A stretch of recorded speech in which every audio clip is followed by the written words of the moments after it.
Kembali saya ingin menjelaskan mengenai beberapa isi pasal terkait Perpres 139 tahun 2024 mengenai penataan organisasi. Beberapa di sini kalau kita baca di penataan organisasi itu akan diatur kemudian oleh Kementerian Pendayagunaan Aparatur Negara. Dan kemudian terkait beberapa hal sumber daya manusia, termasuk membicarakan mengenai penghasilan di mana para sumber daya manusia pegawai yang dulunya bertugas di kementerian yang berbeda itu diatur berdasarkan ketentuan penghasilan yang tugas dan fungsi jabatan sesuai dengan ketentuan peraturan perundang-undangan yang berlaku.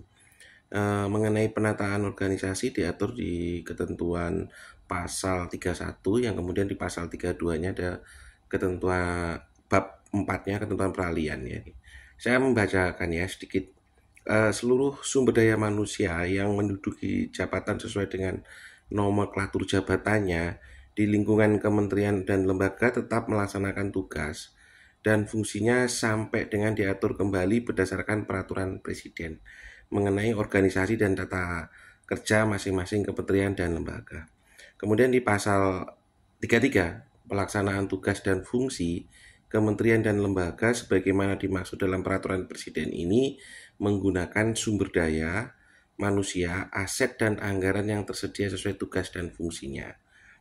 Kemudian ketentuan lebih lanjutnya diatur dengan Peraturan Menteri Pendayagunaan Aparatur Negara dan Reformasi Birokrasi paling lama 14 hari kerja terhitung sejak tanggal pengundangan peraturan presiden ini.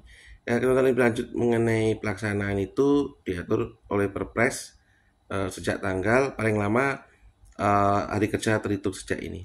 Memang ya belum mengatur mengenai dokumen-dokumen mengenai pelaksanaan tugas fungsi ke masyarakat. Misalnya pengaturan hal-hal yang terkait produk-produk hukum yang diterbitkan atau ditetapkan oleh para menteri itu tetap dianggap memiliki kekuatan hukum meskipun menggunakan nomenklatur yang masih lama dalam jeda waktu sampai dengan penataan organisasi tersebut selesai dikerjakan, selesai ditata. Jadi pengaturan regul organisasinya harus tetap ada.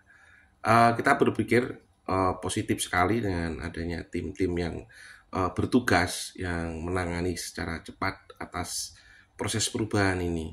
Karena pada dasarnya tidak mengulang kembali di tahun 2002 sampai dengan 2010 yang tempo-tempo hari gitu ya.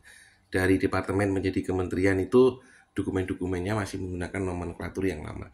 Untuk yang ini saya kira kita bergerak ke depan ya, ke masa depan ya. Saya yang anaganta gitu ya.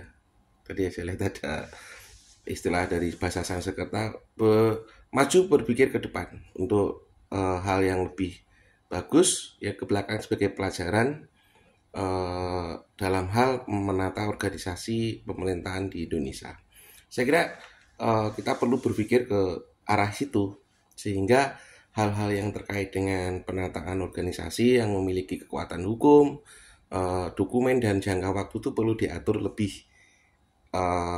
mantap. Semoga pemerintahan di era atau di rezim siapapun berjalan dengan baik. Terima kasih.